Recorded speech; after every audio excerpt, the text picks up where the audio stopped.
ప్రభా, ఈ నవంబర్ మాసం 3వ పునరుద్ధానపు ఆదివారపు క్రమంలో నీ ప్రజలతో మీరు ఏం మాట్లాడబోతున్నారని పరిశుద్ధాత్మ దేవుని అడిగినప్పుడు, పరిశుద్ధాత్మ నాకు ఇచ్చిన వాక్య ధ్యానం 1 సమూయేలు గ్రంథం 17వ అధ్యాయము 32వ వచనం చూడండి.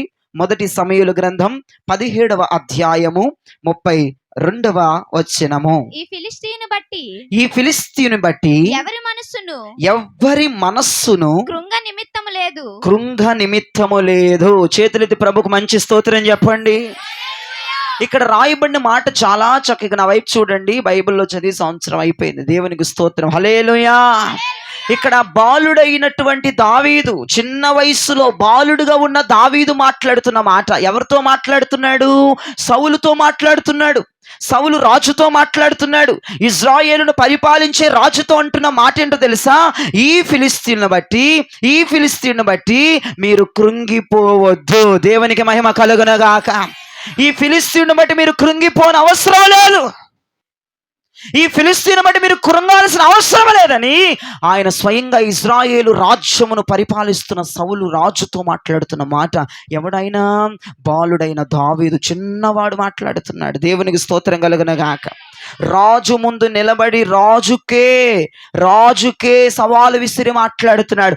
ఈ ఫిలిష్తీయుని బట్టి మీరు కృంగవద్దు. ఈ ఫిలిష్తీయుని బట్టి మీరు కృంగిపోవడానికి వీలు లేదు. మాట్లాడుతున్న మాట చూసారా? ఎవరిని బట్టి కృంగిపోకూడదు అంటండి? మనము ఫిలిష్తీయుని బట్టి మనము కృంగిపోకూడదు. ఇంతకీ ఆ వ్యక్తి ఎవరు? ఇజ్రాయేలును పరిపాలిస్తున్న రాజు మాత్రమే కాదు. ఆ వ్యక్తి ఎవరో తెలుసా? దేవుని చేత అభిషేకించబడిన వ్యక్తి కృంగిపోతున్నాడు. దేవుని ఆత్మ సౌలు మీదకి వచ్చిన తర్వాత ఏం చేయబడిందండి? సౌలు యొక్క ఆత్మ నూతన పరచబడింది. క్రొత్త ఆత్మ సౌలు పొందుకున్నాడు అభిషేకం వచ్చిన తర్వాత. సౌలు మీద అభిషేకం వచ్చింది. సౌలుకు నూతనమైన ఆత్మ పొందుకున్నాడు. కానీ సౌలు ఏమవుతున్నాడు? ఇప్పుడు కృంగిపోతున్నాడు. ఎవరిని చూసి? ఫిలిష్తీయుని చూసి కృంగిపోతున్నాడు. ఫిలిష్తీయుని చూసి భయపడుతున్నాడు. ఫిలిష్తీయుని చూసి అధైర్యం పొందుతున్నాడు. నీవు నేను కూడా ఎంత మందిరంలో అభిషేకం పొందుకున్నా, ఎంత భాషలు మాట్లాడినా, ఎంత దర్శనాలు చూసినా, ఎంత గెంతి దొరలేసేసినా నువ్వు కృంగిపోతున్నావు. ఇది నిజమా అబద్ధమా? నిజమే. నువ్వెంత మందిరములో దేవుని ఆత్మ నీ మీదకు దిగి వచ్చినా నువ్వు కృంగిపోతున్నావు. అన్య భాషలు మాట్లాడుతున్నా నువ్వు కృంగిపోతున్నావు. ఎవరిని చూసి? ఫిలిష్తీయుని చూసి. ఈ పూట నా దేవుడు నీకు ధైర్యమును పుట్టించే మాటలు మాట్లాడబోతున్నాడు. నిన్ను ధైర్యపరిచిన ప్రభు ఇక్కడి నుంచి నేను పంపించబోతున్నాడు. ఏంటి ఆ ధైర్యం అంటే? నీవు ఫిలిష్తీయుని చూసి కృంగిపోవలదు. నువ్వు ఫిలిష్తీయుని చూసి కృంగిపోకూడదని బాలుడైన దావీదు ద్వారా దేవునితో మాట్లాడుతున్నాడు. ఈ ఉదయం బాలుడైన దావీదు ద్వారా దేవుడు ఇక్కడికి వచ్చిన ప్రతి ఒక్క ఆత్మీయ బిడ్డతో, ఈ బల్లారాధనకి పాలు భాగస్తులవుతున్న ప్రతి ఒక్క ఆత్మీయ బిడ్డలతో దేవుడు మాట్లాడుతున్నాడు. ఏమని? ఫిలిష్తీయుని చూసి మీరు కృంగిపోవద్దు. అభిషేకించబడిన జనం మనం, పరిశుద్ధపరచబడిన జనం మనం, యేసు రక్తంతో కడగబడిన వాళ్ళం మనం. గట్టిగా ఆమేన్ చెప్పాలి. ఇవి నిజమన్న వాళ్ళు గట్టిగా ఆమేన్ చెప్పాలి. మనందరం అభిషేకించబడిన వాళ్ళము, మనమందరం యేసు రక్తంతో కడగబడిన వాళ్ళము, మనందరం పవిత్ర పరచబడిన వాళ్ళము, మనందరం దర్శనములు పొందుతున్న వారము, మనందరం నూతన ఆత్మను పొందుతున్న వారము. కాబట్టి మనం ఏం చేయబడకూడదు? కృంగిపోకూడదు. ఎవరిని చూసి కృంగిపోకూడదు? ఫిలిష్తీయుని చూసి కృంగద్దు. ఇది వాగ్దానముగా నా దేవుడు ఈ ఉదయం నీతో మాట్లాడుతున్నాడు. అభిషేకించబడిన సౌలు ఫిలిష్తీయుని చూసి కృంగిపోతున్నాడు. అభిషేకించబడిన సౌలు స్వయంగా దేవుడే తనని ఎన్నుకొని ఏర్పరచుకొని సమూయేలు ద్వారా, దైవజనుడి ద్వారా, యాజకుని ద్వారా, ప్రవక్త ద్వారా తైలపు కొమ్ముతో తన నెత్తి మీద అభిషేకం చేస్తే ఆనాటి నుండి దేవుని ఆత్మ సౌలు మీదకు బలముగా దిగివచ్చి సౌలు నూతన ఆత్మగా మార్చబడిన సౌలు ఇప్పుడు ఫిలిష్తీయుని చూసి గజగజ వణికిపోతూ, అధైర్యపడుతూ, భయపడిపోతున్నారు. అందుకే బాలుడైన సమూయేలు వయస్సులో తక్కువ, జ్ఞానములో తక్కువ, బలములో తక్కువ, తెలివిలో తక్కువ, అందములో తక్కువ, నేర్పరితనములో తక్కువ, అన్నిట్లో తక్కువైనటువంటి బాలుడైన దావీదు వచ్చి మాట్లాడుతున్న మాట ఏంటో తెలుసా? భయపడిపోతున్న రాజును చూసి, వణికిపోతున్న రాజును చూసి, సేనాధిపతులను చూసి, భటులను చూసి, ఇజ్రాయేలు ప్రజలను చూసి, ఆ దావీదు యొక్క అన్నలను, తండ్రిని చూసి చెప్తున్న మాట ఏంటంటే, మీరు ఫిలిష్తీయుని బట్టి కృంగిపోవలదు. మీరు ఫిలిష్తీయుని బట్టి మీరు కృంగిపోవడానికి వీలు లేదు. వాళ్ళందరూ ఆశ్చర్యపోయి దావీదు వైపు చూస్తున్నారు. వాళ్ళందరూ ఆశ్చర్యపోయి దావీదు వైపు చూస్తున్నారు. ఏమంతా ఈయన పెద్ద విడ్డూరం, అతని రూపం చూస్తేనే భయం వేసిపోతుంది, అతని ఎత్తు చూస్తేనే భయం వేసిపోతుంది, అతని మాటలు చూస్తేనే భయం వేసిపోతుంది. కృంగిపోవద్దు అంటున్నాడు. ఇతను చిన్నవాడు, నాకంటే వయసులో చిన్నవాడు, జ్ఞానంలో చాలా తక్కువ, చదువులో చాలా తక్కువ, అందములో చాలా తక్కువ, నేర్పరితనంలో చాలా తక్కువ, ఐశ్వర్యంలో చాలా తక్కువ, అన్నిట్లో తక్కువైనటువంటి సౌలు అనుకుంటున్నాడు మనసులో. అన్నిటిలో తక్కువగా ఉన్నటువంటి ఇతడు ఎలాగున ధైర్యముగా ఉన్నాడు. ఇప్పుడు ఆజానుభావుడు కదా ఫిలిస్తీయుడు అనగా గొలియాతు. వాడు ఎదుగు అంత మూరల ఎత్తు, భయంకరమైన ఎత్తుండి, భయంకరమైన కండల తీరుండి, భయంకరమైన మనుషులకి భయమును పుట్టించి గగ్గోలు పెట్టించేటువంటి రూపమును వేసుకొని, ఆ ఎత్తుని వేసుకొని, ఆ ఫలాన్ని వేసుకొని, ఆ యుద్ధ నైపుణ్యముతో ఆ గొలియాతు ఆ ఫిలిస్తీయుడు వచ్చి నిలబడితే కృంగిపోవద్దు అంటాడేంటి అని సౌలు సందేహిస్తూ, మనస్సులో సందేహపడుతూ ముందుకు వెళ్తున్నాడు. కానీ నా ప్రభు నీకు చెప్పమని చెప్పిన మంచి మాట ఏంటో తెలుసా? ఫిలిస్తీయుని బట్టి మనం ఎవ్వరము ఈ పూట నుంచి కృంగిపోకూడదు. ప్రైజ్ ది లార్డ్, హల్లెలూయా. కృంగిపోకూడదు. ఈ శ్రమలను బట్టి మనం కృంగిపోకూడదు, ఇబ్బందులను బట్టి మనం కృంగిపోకూడదు. ఈ ఆర్థిక ఇబ్బందులను బట్టి, ఈ నిందలను బట్టి, ఈ హింసలను బట్టి, ఈ కన్నీటిని బట్టి, ఈ దుఃఖమును బట్టి, ఈ వ్యతిరేకతను బట్టి, ఈ అప్పులను బట్టి, ఈ మానసిక రుగ్మతలను బట్టి మనం ఎన్నటికీ కృంగిపోవద్దు. ఆలోచించండి ఒకసారి, ఎందుకు సౌలు కృంగిపోయాడు? ఎందుకు సౌలు చుట్టూ ఉన్న సేనాధిపతులు, మంత్రులు కృంగిపోయారు? ఎందుకు ఇశ్రాయేలు ప్రజలు కృంగిపోయారంటే, వారు సమస్యని, వారు రోగమును, వారు అప్పులను, వారు బాధలను, వారి ఇబ్బందులను, కట్టిక పేదరికాన్ని చూస్తున్నారు కాబట్టి వారు ఏమైపోయారండి? కృంగిపోయారు. కానీ దావీదు ఎదురు నిలబడిన శ్రమను చూడట్లేదు, ఎదురు నిలబడిన ఎత్తును చూడట్లేదు, ఎదురు నిలబడినటువంటి అనుభవమును చూడట్లేదు. ఎదురు నిలబడిన బాంబు మరి ఎంతటికి విప్లవాత్మకంగా గురి చేస్తుంది, ఆ సమస్య ఎలాగ మనల్ని అనగారేస్తుందని ఆలోచించట్లేదు. ఎదురు ఉన్నవాడిని దావీదు చూడలేదు, దావీదు లోపలున్నవాడిని బట్టి ప్రభుని కనపరుస్తున్నాడు. లోకములో ఉన్న శ్రమలను బట్టి, లోకములో ఉన్న ఇబ్బందులను బట్టి దావీదు కృంగిపోలేదు. దావీదు కృంగిపోకుండా ఉండడానికి దావీదు ఎందుకు కృంగిపోలేదంటే, లోకములో ఉన్నవాడిని గొప్ప చేయలేదు, అతనిలో ఉన్నవాడిని గొప్ప చేశాడు దావీదు. Praise the Lord, praise the Lord. ఈ రోజున నీవు శ్రమను చూసినంత కాలం, అప్పులను చూసినంత కాలం, నీ పేదరికాన్ని చూసినంత కాలం, నీ కన్నీటిని చూసినంత కాలం, నీ విప్లవాత్మకమైన మారణ హోండను చూసినంత కాలం నువ్వు కృంగిపోతూనే ఉంటావు. ఎప్పుడైతే నీలో ఉన్నవాడిని ఒకసారి తొంగి చూసుకుంటావో, నీతో ఉన్నానని చెప్పిన వాడిని తొంగి చూసుకుంటావో, నీకు వాగ్దానం చేసిన వాడిని ఎప్పుడైతే నువ్వు తొంగి చూసుకున్నావు, ఆమె చెప్పరే దౌర్భాగ్యులారా, నీలో ఉన్నవాడిని ఎప్పుడైతే నువ్వు తొంగి చూసుకుంటావో, నీలో ఉన్నవాడిని ఎప్పుడైతే నువ్వు ఆలోచిస్తావో, నీలో ఉన్నవాడి శక్తిని ఎప్పుడైతే నువ్వు పొందుకుంటావో, అప్పుడు ఎదురు నిలబడిన ఫిలిస్తీయుని బట్టి నువ్వు కృంగిపోవు. నాకు చప్పట్లు కాదు కావాల్సిన, గట్టిగా ఆమేన్ కావాలి, గట్టిగా ఆమేన్ కావాలి. ఫిలిస్తీయుని బట్టి మనం కృంగిపోవద్దు. నువ్వు కృంగిపోతున్నావు అర్థం ఏంటి? నువ్వు ఆ ఫిలిస్తీయుని చూస్తున్నావు, వాడి ఆకారాన్ని చూస్తున్నావు, వాడి రూపాన్ని చూస్తున్నావు, వాడి ఎత్తును చూస్తున్నావు, వాడి మాటలు చూస్తున్నావు, అనుభవం చూస్తున్నావు. అది ఎలా పేలిద్ది? ఆ పేలటం ద్వారా ఎన్ని సమస్యలు గుండా వెళుతున్నావు, ఇది ఆలోచిస్తున్నావు కాబట్టి నువ్వు కృంగిపోతున్నావు. కానీ దావీదు కృంగిపోవడానికి మెయిన్ రీజన్ ఏంటో తెలుసా? దావీదు ధైర్యంగా ఉండడానికి మెయిన్ రీజన్ ఏంటో తెలుసా? దావీదు ఎదురుగా ఉన్న ఫిలిస్తీయుని చూడలేదు, అతని లోపల ఉన్న పరిశుద్ధాత్మ దేవుని దావీదు చూశాడు. అందుకే వాక్యం కూడా సెలవిస్తుంది, లోకములో ఉన్నవాడి కంటే నీలో ఉన్నవాడు గొప్పవాడు. లోకములో ఉన్న శ్రమల కంటే, లోకములో ఉన్న అప్పుల కంటే, లోకములో ఉన్న నిందల కంటే, లోకములో ఉన్న అవమానాల కంటే, లోకములో నీ మీదకు వస్తున్న ఆర్థిక ఇబ్బందుల కంటే, కరువు కంటే, కాటకం కంటే, ఇబ్బంది కంటే, సమస్యల కంటే, శోధనల కంటే, వీటన్నిటికంటే నీలో ఉన్నవాడు గొప్పవాడిగా ఎప్పుడైతే నువ్వు చూస్తావో, నీలో ఉన్నవాడిని ఎప్పుడైతే నువ్వు గొప్ప చేస్తావో, ఆల్రెడీ నీలో ఉన్నవాడికి వాగ్దానం ఇచ్చాడు, ముదిమి వచ్చే వరకు నేను ఎత్తుకుంటానని. ఎప్పుడైతే అవన్నీ కూడా నువ్వు గుర్తు తెచ్చుకొని, దేవుడు పూర్వ దినాల్లో నీ పట్ల చేసిన కార్యాలు అవన్నీ గుర్తు తెచ్చుకుంటే, ఎదురు ఉన్న ఫిలిస్తీయుని మాట మనం ఎన్నటికీ కృంగిపోము. దేవునికి స్తోత్రం కలుగనగా. ఎన్నటికీ కృంగిపోము, ఎన్నటికీ మనము కృంగిపోము. దేవునికి స్తోత్రం. ఎప్పుడు కృంగిపోము? నీలో ఉన్నవాడిని చూసుకుంటే, నీకు వాగ్దానం చేసినవాడిని చూసుకుంటే. అంతేగాని ఇది పూర్వమున ఉన్నటువంటి దేవుడు నీ పట్ల చేసిన కార్యాలను కనుక నువ్వు తలంచుకుంటే, ప్రజెంట్ ఉన్న శ్రమలను బట్టి, ఇబ్బందులను బట్టి, రోగాలను బట్టి, అప్పులను బట్టి, ఏడుపులను బట్టి నువ్వు కృంగిపోవు. నేను ఎందుకు నువ్వు కృంగిపోకూడదని చెప్తున్నానంటే, నువ్వు కృంగిపోయావా ఆత్మీయ జీవితంలో అనగారిపోతావు. ఆత్మీయ జీవితం మీద దెబ్బేస్తుంది. నూతన యెరూషలేం వెళ్తున్నాం మనమందరం కూడా. కృంగిపోకుండా ధైర్యంతో, శక్తితో మనం నడుచుకుంటూ వెళ్ళిపోవాలి. మనమందరం యాత్రికులం, మనమందరం యాత్ర చేస్తున్నాం.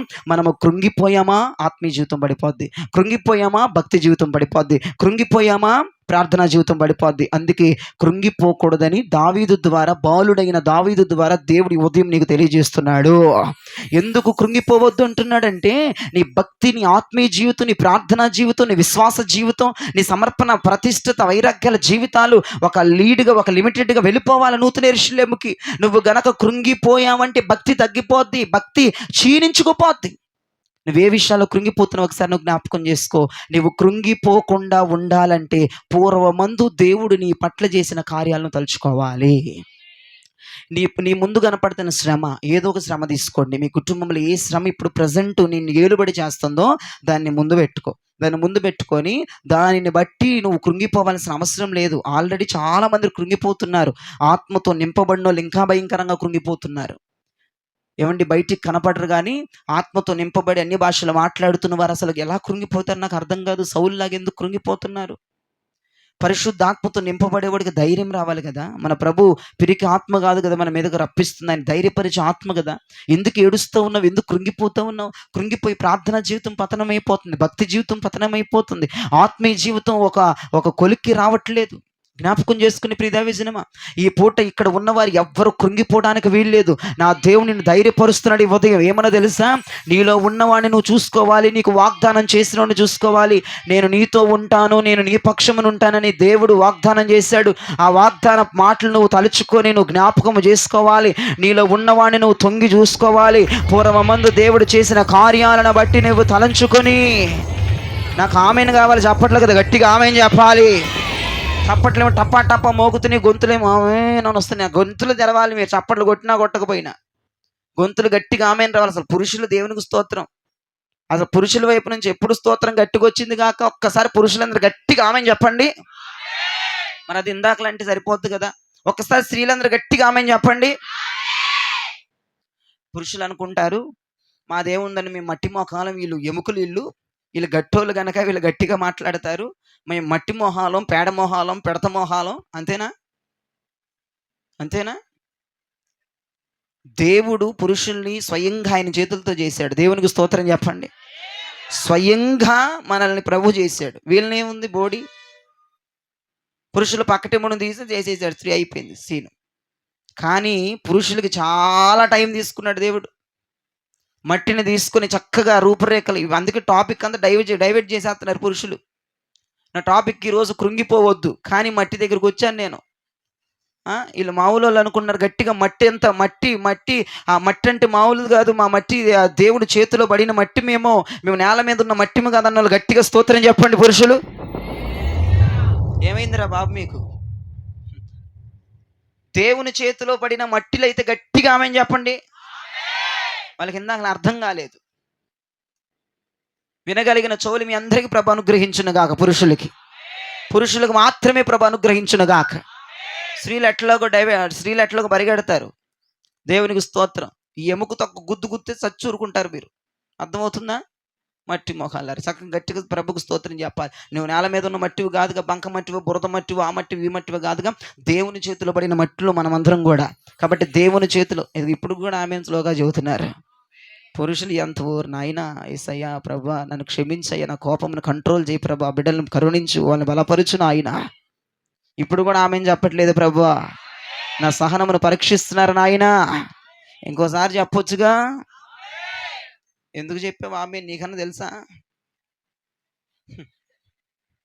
మనం ఏం చేయబడకూడదండి, మనం కృంగిపోకూడదు. దేవునికి మహిమ కలుగునుగాక.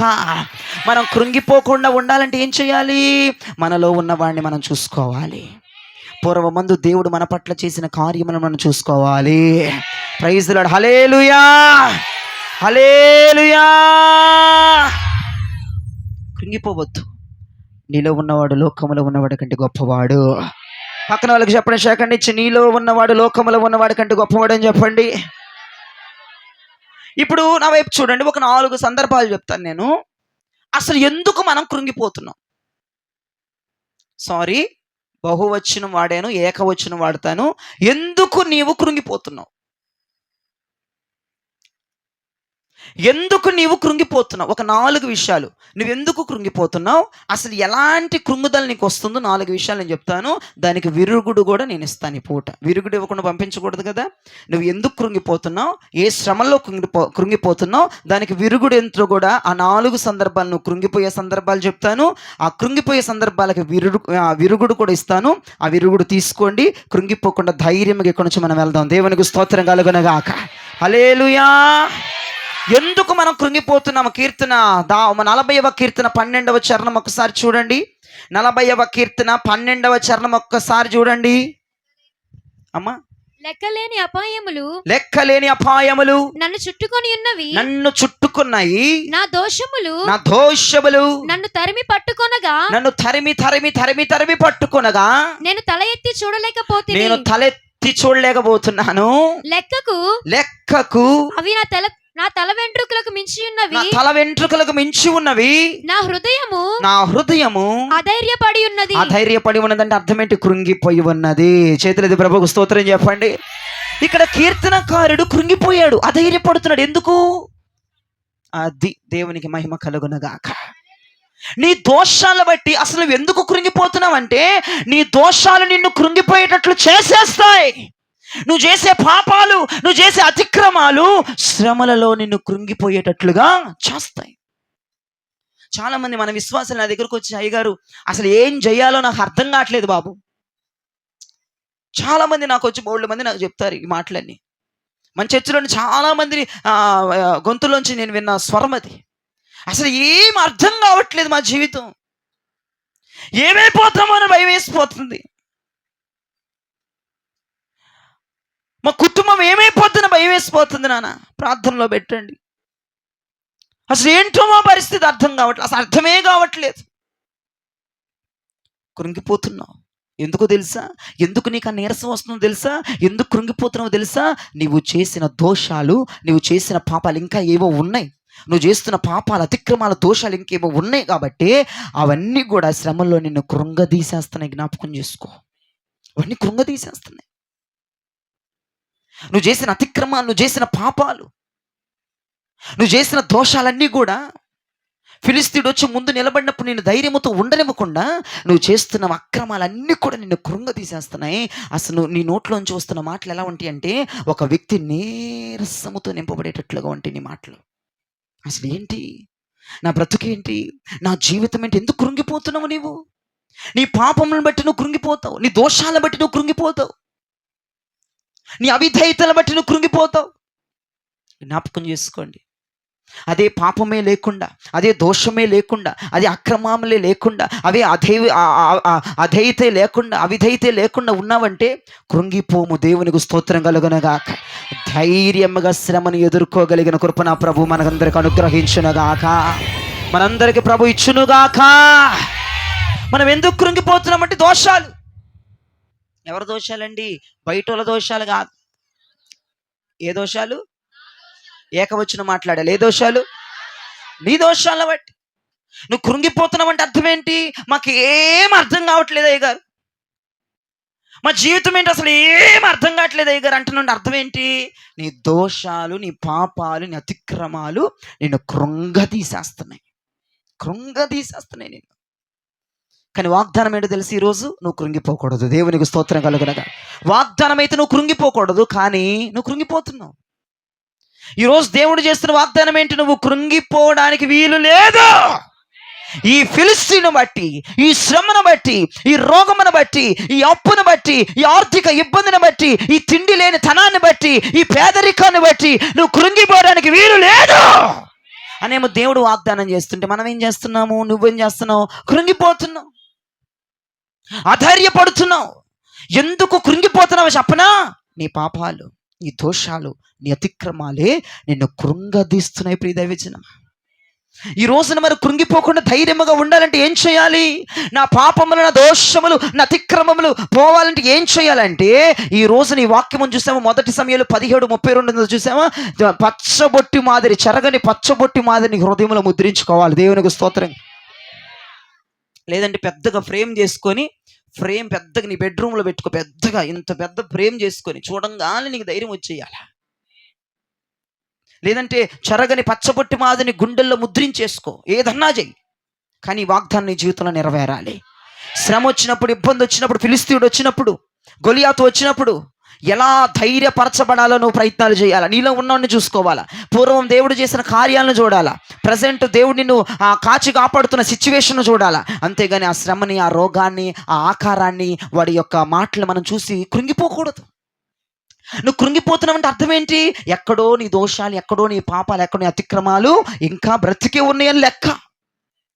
నువ్వు డీలా పడిపోయి, నువ్వు నీరసం అయిపోయి, ఏమైపోద్దు నా బిడ్డల జీవితం, ఏమైపోద్దు నా సంసారం, ఏమైపోద్దు నా కుటుంబం, ఏమైపోద్దో, నేను ఉంటానో పోతానో, ఈ సన్నగా గుండె నొప్పి వస్తుంది, నేను పోతానేమోనని చెప్పేసి పిల్లలందరికీ ఎవరెవరికి అప్పులు ఇచ్చారో అప్పులు చెప్పడం, ఇవన్నీ ఏంటి? సైతాన్ మాటలు కాకపోతేను, దురాత్మలు పట్టిన మాటలు కాకపోతే ఇవన్నీ. వాళ్ళకి ఇచ్చానురా, వీళ్ళకి ఇచ్చానురా, ఇక నా గుండెలో నొప్పి వస్తుంది, నేను టపా కట్టేస్తాను, ఇవన్నీ ఏంటంటే కృంగుదలకి దారి తీస్తున్న మాటలు అవి. నువ్వు కృంగిపోయావనే లెక్క. ఎక్కడో ఇంకా చావవలసిన పాపాలు, చావవలసిన అతిక్రమాలు, చావవలసిన దోషాలు ఇంకా నువ్వు ఎక్కడో చేస్తున్నావు. అందుకే అవన్నీ కూడా నేను కృంగదీస్తున్నాయి. ఈరోజు నన్ను కృంగిపోకుండా ఒక్క మాట నేను చెప్పమంటావా? దేవుడు నీకు ఆదివారం, శుక్రవారం ఏ వాగ్దానాలు చేస్తున్నాడో ఆ వాగ్దానాలని చెరగని పచ్చబొట్టు మాదిరి గనక నువ్వు గుండెల్లో రాసుకుంటే నీవు కృంగిపోవడం అసాధ్యము, నీవు కృంగిపోవటం అసంభవము. మట్టి మొఖాలే చెప్తున్నారు, ఎముక మొఖాలు చెప్పట్లా. మళ్ళీ మీకు ఇవ్వాలి వార్నింగు. మట్టి మొఖాలు సెట్ అయిపోయి ఆమెనని గట్టిగా, మీరేం డల్ అయిపోయారు? ఇద్దరు మట్టి మొఖాలు, ఎముక మొఖాలు మొత్తం కలిసి గట్టిగా ఆమెను చెప్పండి.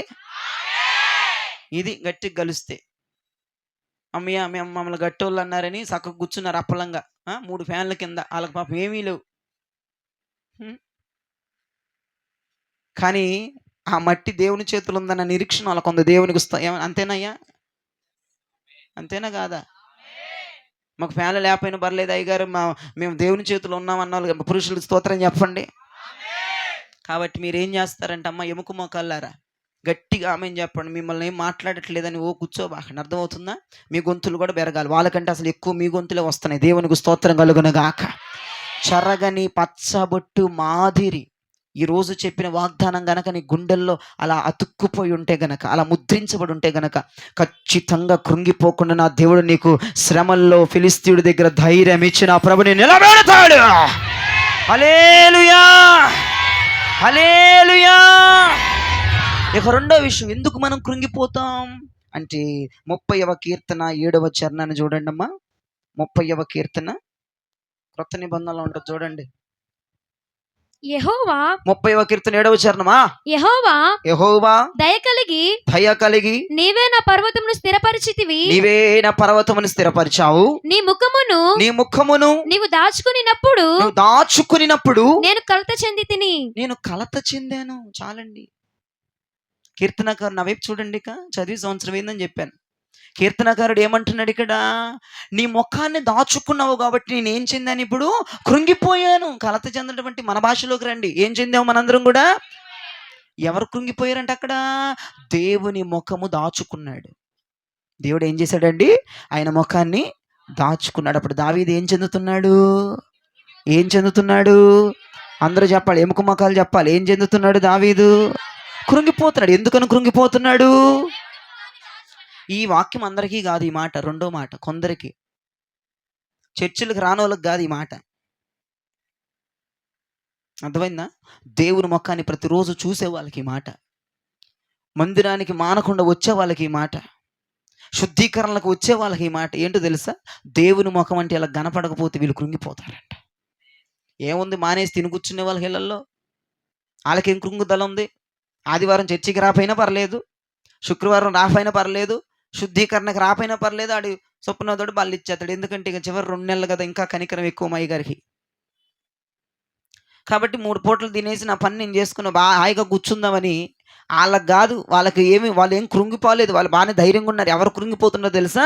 దేవుని ముఖము కనబడకుండా, దేవుని ముఖము దాచుకున్నారు చూసావా, వారం వారం మందిరానికి వచ్చేసి శుద్ధీకరణకు వచ్చేసి ఆత్మను పొందేసుకొని అయ్యగారి యొక్క భుజాల మీదకి వచ్చేసి చెప్పిన మాట వింటూ ప్రతి మీటింగ్లో హాజరవుతూ, ప్రతి ప్రార్థనలో హాజరవుతూ, ప్రతి ఉపవాస ప్రార్థనలో హాజరవుతూ, ప్రతి చెప్పిన మాట చేస్తున్న వారు దేవుని ముఖం కనపడకపోతే ఏం చెందుతారండి?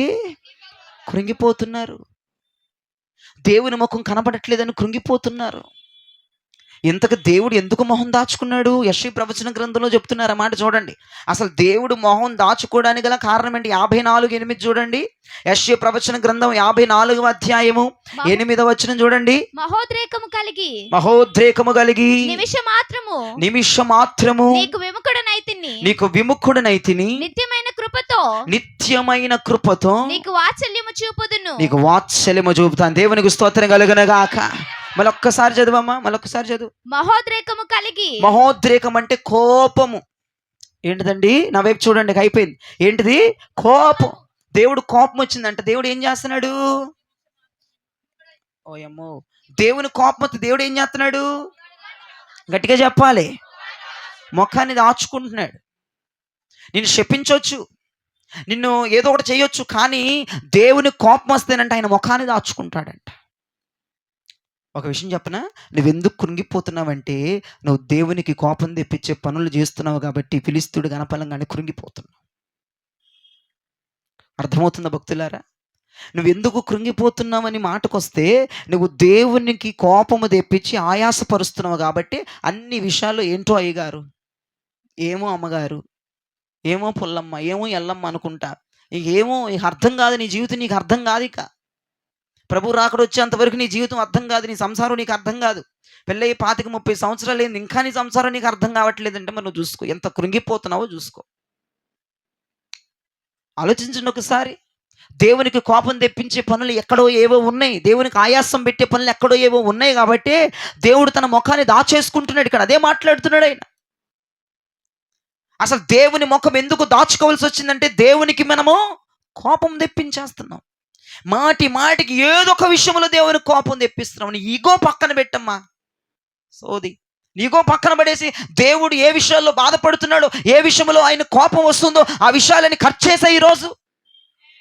అసలు నువ్వెందుకు కృంగిపోతావు? నువ్వెందుకు డల్ అయిపోతావు? నువ్వెందుకు పతనమైపోతున్నావు? నువ్వెందుకు పడిపోతున్నావు? దేవుని కోపం తెప్పిస్తున్నావు కాబట్టి నువ్వు కృంగిపోతున్నావు. నేను ఎందుకు ధైర్యంగా ఉండగలుగుతున్నాను? ఇప్పుడు నా విషయంకి వస్తే నేను ఎందుకు ధైర్యంగా ఉండగలుగుతున్నాను? ఏ సమస్య వచ్చినా ధైర్యంగా నేను ఎందుకు ఎదిరించగలుగుతున్నాను? నాకు నీకున్న తేడా ఏంటంటే నేనేం చేస్తున్నాను, ప్రతిరోజు కూడా, మీరు నమ్ముండి నమ్మకపోండి, ప్రతిరోజు కూడా దేవునికి ఎక్కడైనా ఆయాసం కలిగిస్తానేమో, దేవునికి ఎక్కడైనా కోపం తెప్పిస్తున్నామని ప్రతిరోజు నేను చెక్ చేసుకుంటాను అంతరంగాన్ని.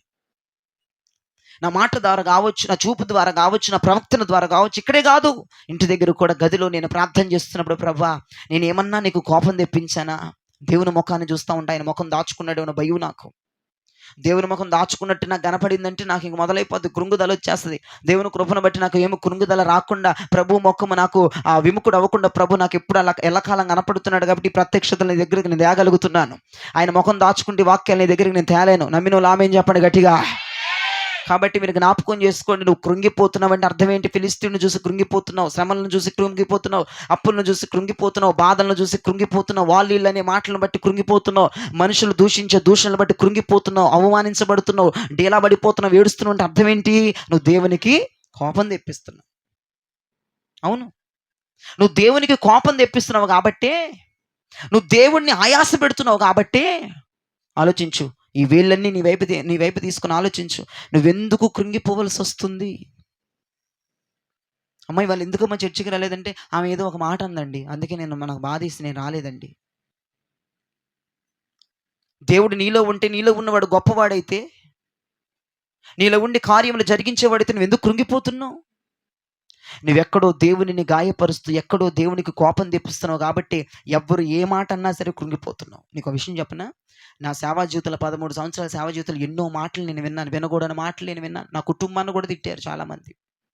మీకు తెలియని విషయం ఏంటో, నా కుటుంబాన్ని కూడా పచ్చి బూతులు తిట్టారు నేను చేస్తున్న సేవా జీవితాలు. అయినప్పుడు ఆ మాటలన్నీ విని కూడా నేను కృంగిపోకుండా ధైర్యంగా ముందుకు వచ్చినని అర్థం ఏంటో తెలుసా? నేను దేవుని పట్ల ఈ ఆయాసమని కలిగించట్లేదని అర్థం. దేవునికి స్తోత్రం కలుగునుగాక. ఏమన్నా ఆయాసం కలిగించేసి దేవుని కోపం తెప్పించేసావా, ఖచ్చితంగా ఎవడు ఏ మాట అన్నా కృంగిపోతావు, మందిరం మానేస్తావు. ఈ పూట ఎట్లా తయారయ్యారంటే మన చర్చిలో ఉన్న కొంతమంది మనుషులను బట్టి దేవుని మీద ప్రేమని ఏం చేస్తున్నారండి, తగ్గించేసుకుంటున్నారు. వినండి వినండి, పురుషులు వినాలి, మట్టి మొఖాలు వినాలి, ఎముక మొఖాలు వినాలి ఈ ఉదయం పూట. చెప్పండి ఒకసారి ఆమెన్ చెప్పండి ఇద్దరు కలిసి. దేవుడు నాతో చెప్పిన మాట ఏంటి తెలుసా, మనుషులను బట్టి నన్ను దేవుడు నన్ను అడిగాడు, నన్ను అడిగితే వెంటనే వాళ్ళని అడిగా అని చెప్పాను నేను. ఒరే, తిట్టింది వాళ్ళు, కొట్టింది వాళ్ళు, అవమానించింది వాళ్ళు, మధ్యలో నేనేం చేశాను రా జయరాజు గారిని దేవుడు నన్ను అడుగుతున్నాడు. మీరు చెప్పండి, మధ్యలో దేవుడు ఏం చేశాడు?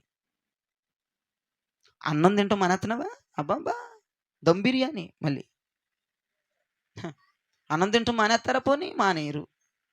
అన్నం మీద చూపించుకో బోడి కోపం, అన్నం మీద చూపించుకోండి బోడి కోపాలు. అన్నాల మీద బోడమలు మళ్ళీ నీరసం అయిపోతావు, పని చేయలేవు అన్నం తినపోతే.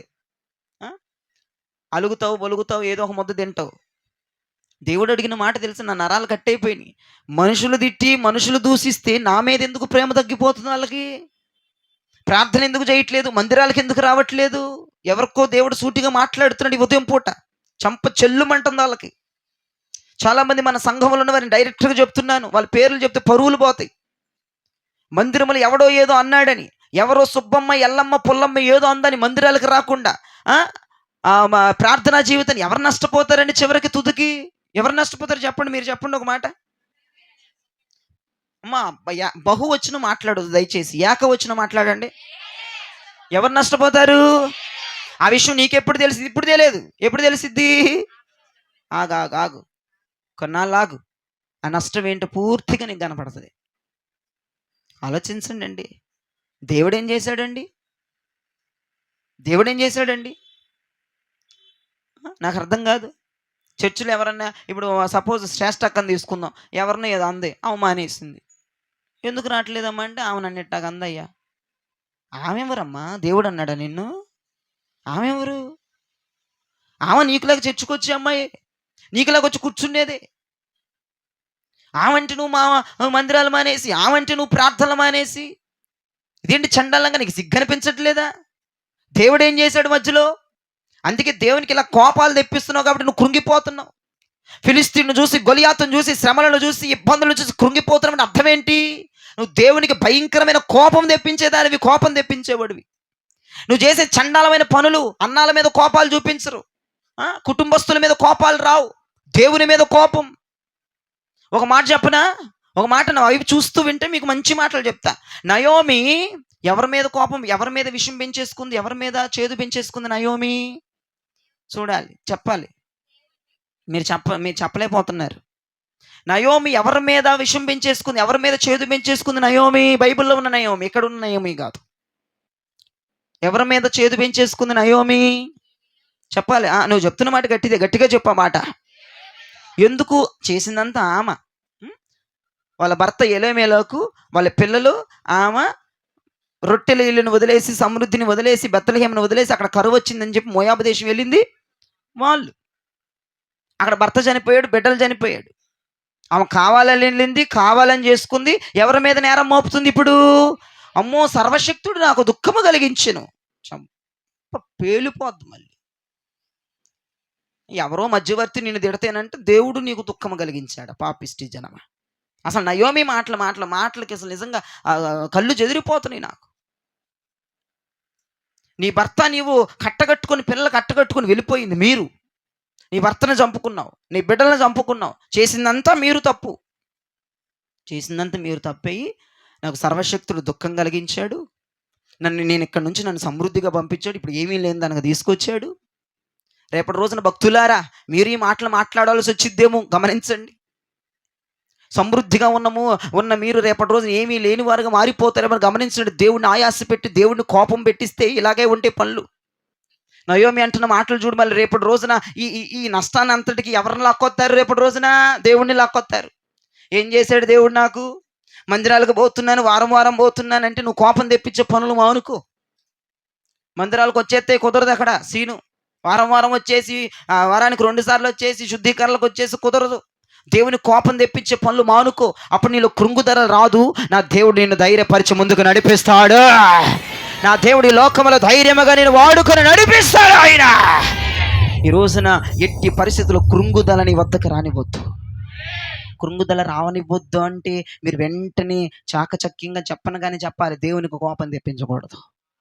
కృంగుదల నీ నట్టింటిలోనికి రాకూడదు, నీ గుమ్మం ఎక్కకూడదంటే దేవునికి నువ్వు కోపము తెప్పించకూడదు. దేవునికి స్తోత్రం చెప్పండి. ఈ పూట నా దేవుడు నిత్యమైన వాత్సల్యముతో మనందరిని నింపునుగాక, మనందరిని నింపునుగాక.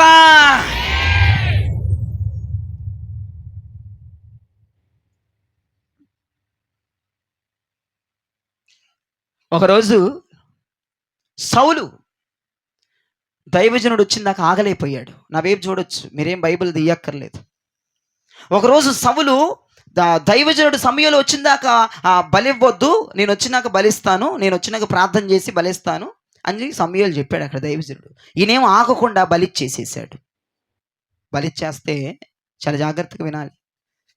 బలిచ్చేస్తే సమయాలు వచ్చాడు. ఇక తిట్టిన కాడికి తిట్టకుండా తిట్టాడు. యెహోవా సెలవిచ్చినది ఏమనగా నీ సింహాసనం నిలబడదు, నీ సింహాసనం మీద నుంచి నీ పోస్టు ఎగిరిపోబోతుంది. ఇవన్నీ సమయాలు మాట్లాడంగానే తమరికి సౌలు గారికి దడ గుండెంతా కృంగిపోయింది, వేదన చెందాడు. ఎందుకు? దైవజనుడికి కోపం తెప్పించాడు కాబట్టి కృంగిపోయాడు. అక్కడ అర్థం చేసుకోవాలి మీరు మాటలు. ఎందుకు సౌలు కృంగిపోతున్నాడంటే దైవజనుడికి ఏం తెప్పిస్తున్నాడండి? సౌలు కోపం. మీకు విషయం చెప్పనా, దైవజనుడికి కానీ దేవునికి కానీ కోపం వచ్చింది అనుకో, మీ ద్వారా నువ్వు కృంగిపోతావు.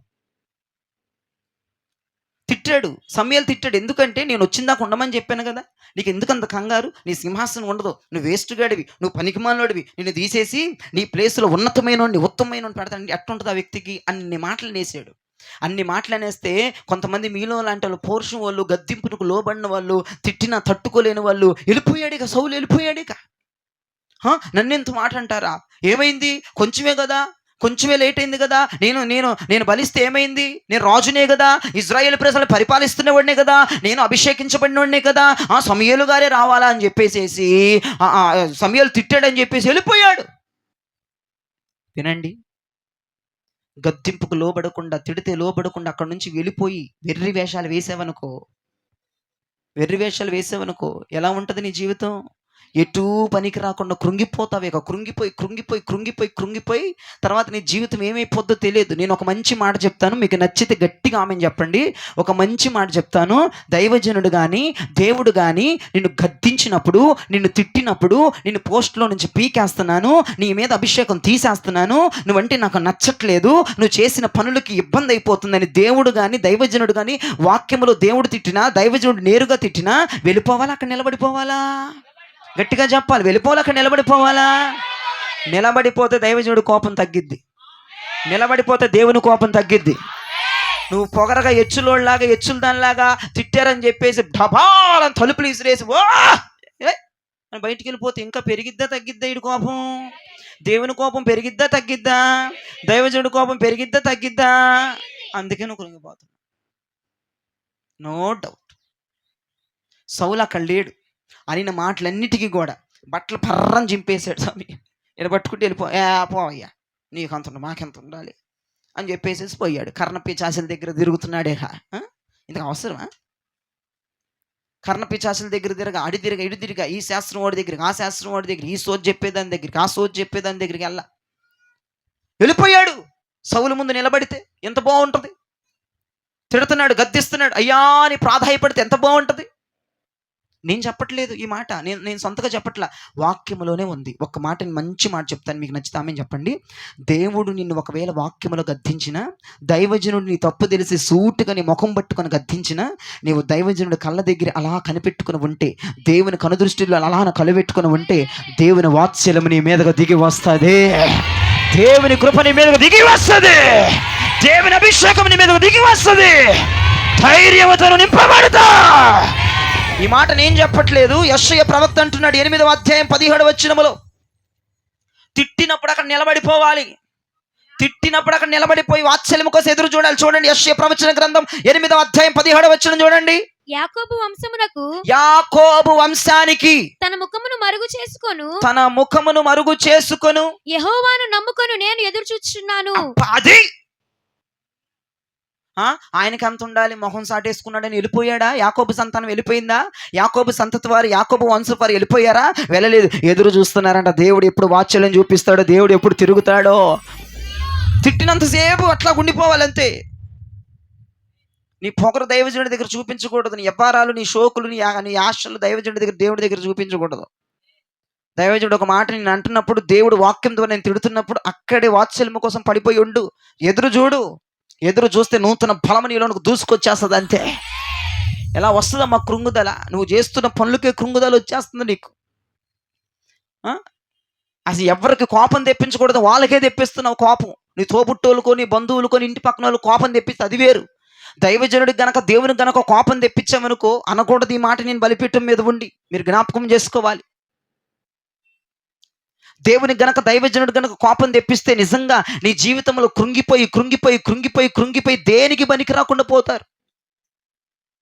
సౌలు కూడా దేనికి పనికి రాకుండా పోయాడే పోలేదా సౌలు? ఏమిటి అంత నీరసంగా చెప్తారు ఏంటండి? ఇళ్ళకి వెళ్ళి ఎంతమంది పడుకున్నారు? నిజంగా చెప్పండి. నేను ఏమన్నా మిమ్మల్ని? ఏం తప్పేం లేదు. పడుకుంటే ఏం తప్పేముందమ్మా? అంత తప్పేముంది చెప్పండి? పురుషులు మట్టి మొక్కలు, ఎముక మొక్కలు ఎత్తాలి. పింఛన్లు రావట్లేదా?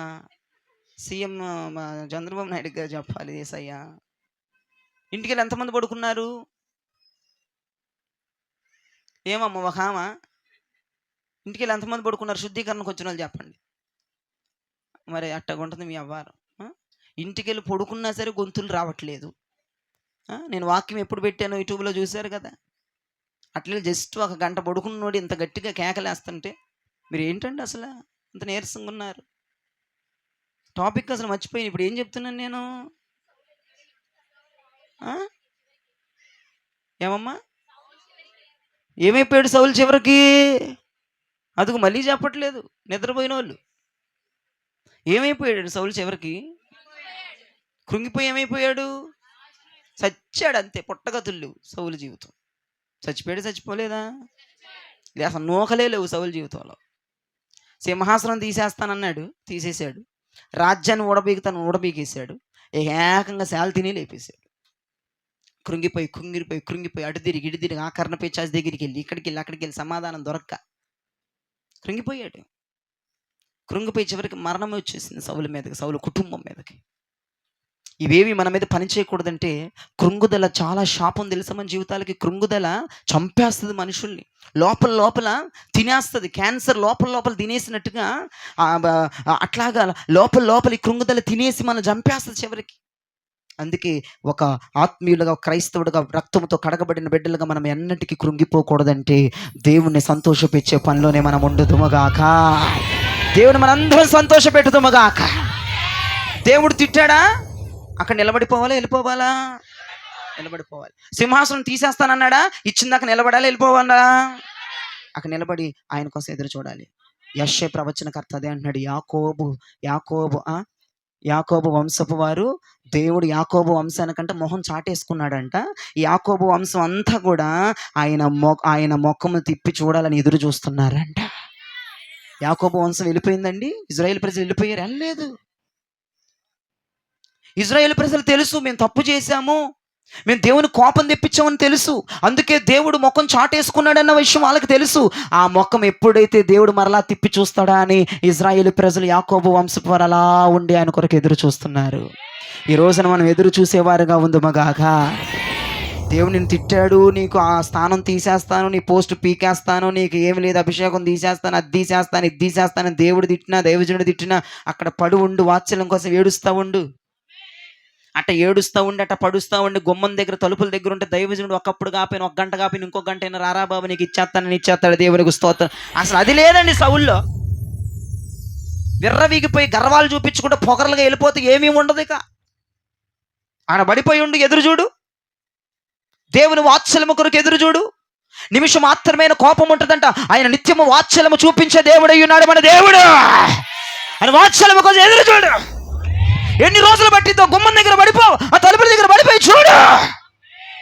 తిట్టిన మాట వాస్తవమే, కొట్టిన మాట వాస్తవమే, వాక్యముతో గద్దించిన మాట నువ్వు వెళ్ళకూడదు. అక్కడే ఉండిపోవాలి. అక్కడే ఉండిపోతే నిన్ను ధైర్యపరిచిన ప్రభు నేను పంపిస్తాడు.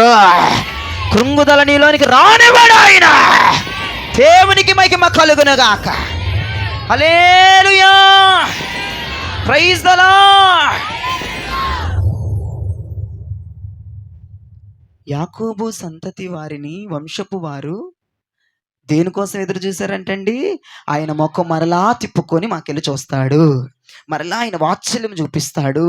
ఇప్పుడు తిట్టాడేమో కానీ నేను అలానే కన్నీరు గారుస్తా ఆయన దగ్గర ఉంటే నాకు వాత్సల్యం చూపిస్తాడు అని ఎదురు చూస్తున్నటువంటి వారిని దేవుడు ఎలా ఎలా మార్చాడో చెప్పనా? ఓబద్య గ్రంథం 18వ వచనం, ఎన్నో అధ్యాయం అని అడగొద్దు. ఓబద్య గ్రంథం 18వ వచనం. మరియు యాకోబు సంతతి వారు అగ్నియు, చేతులైతే గట్టిగా దద్దరి వెళ్ళిపోయి హల్లెలూయా చెప్పండి. దేవుడు యాకోబు సంతతి వారిని ఎలా మార్చాడండి? ఇంకొంచెం గట్టిగా చెప్పొచ్చు కదా. ఇంకొంచెం గట్టిగా చెప్తే ఏమైపోద్ది? అగ్నిగా యాకోబు సంతతి ఎప్పుడు మార్చబడ్డారండి? అది ఎదురు చూస్తున్నారు. ఎదురు చూపులోనే ఉంది మనం అగ్నిగా మారిపోవాలి. మీకు విషయం చెప్పిన ఫస్ట్ మాట ఏంటిది? మనము కృంగిపోకూడదంటే వాక్యము మన గుండెల మీద పచ్చబొట్టు మాదిరి ఉండాలి. రెండవది, మనము కృంగిపోకూడదంటే మనం అగ్నిగా మార్చబడాలి. కృంగుదల మనలోనికి రాకూడదంటే మనం అగ్నిగా మార్చబడిపోవాలి. దేవుడు వాగ్దానం చేస్తున్నాడు. యాకోబు వంశపు వారిని, యాకోబు సంతతి వారిని దేవుడు ఎలా మార్చేశాడంటండి? అగ్నిగా. యాకోబు సంతతి వారిని తిట్టినప్పుడు యాకోబు సంతతి వారు ఉన్నారా, వెళ్ళిపోయారా? నిద్రపోతున్న వాళ్ళందరూ దేవునికి స్తోత్రం చెప్పండి. లేకండి అమ్మ, దేవుడు మిమ్మల్ని అందరినీ దీవించును గాక, మిమ్మల్ని బలపరచును గాక. నా వైపు చూడండి, చాలా జాగ్రత్తగా నా వైపు చూడండి. యాకోబు సంతతి వారు ఎదురు చూస్తే అగ్నిగా మారారా, ఎదురు చూడకుండా వెళ్ళిపోతే అగ్నిగా మారారా? గట్టిగా చెప్పాలి ఈ మాట. ఎదురు చూస్తే, దేని కొరకు ఎదురు చూస్తే? వాత్సల్యము కొరకు దేవునికి మహిమ కలుగునగా, కృప కొరకు దేవునికి మహిమ కలుగునగా. అందుకోసం ఎదురు చూసుకోవాలి.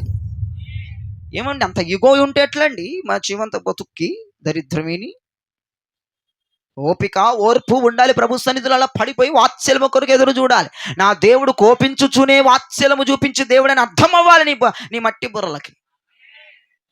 ఇప్పుడు తిడితే తిట్టాడు కానీ ఇలానే కూర్చుంటే వాత్సల్యము చూపించే దేవుడు అని తెలియదని దేవుడు. ఎందుకు వెళ్ళిపోయి మళ్ళీ కోపం తెప్పిస్తావు ఆయనకి? ఇంకా నీ మీద లేనిపోయిన కక్షలు పెంచుకునేటట్లు నువ్వే చేసుకున్నావు, ఎవడ చేయట్లేదు అక్కడ. ఆలోచించండి. ఇప్పుడు కూడా మన గురి దేవుడై ఉండాలి. దేవునికి స్తోత్రం. మన గురి మనిషిని బట్టి మనము భక్తి చేయకూడదు, దేవుని బట్టి మనం భక్తి చేయాలి. కాబట్టి మీరు ఒకటి జ్ఞాపకం చేసుకోండి. నీవు గనక కృంగిపోకుండా ఉండాలి అంటే, అసలు ఎందుకు కృంగిపోయావు? రెండో పాయింట్గా, దేవుడు కోపం తెప్పించే విషయంలో నువ్వు కృంగిపోతున్నావు. ఇక ఈ రోజు నుంచి నువ్వు కృంగిపోకూడదు. ఈ రోజు నువ్వు ధైర్యంతో నింపబడాలి. నీలో ఉన్నవాడిని గొప్పవాడిని చేసేయాలి అంటే నువ్వు అగ్నిగా మారాలి. నువ్వు అగ్నిగా మారితే తప్ప నువ్వు ధైర్యంగా ఉండలేవు. కొంతమంది 1000 రెట్లు అగ్నితో నింపబడ్డారు. ముగ్గురు చాలా సందర్భాల్లో చెప్పుకున్నాం మనం.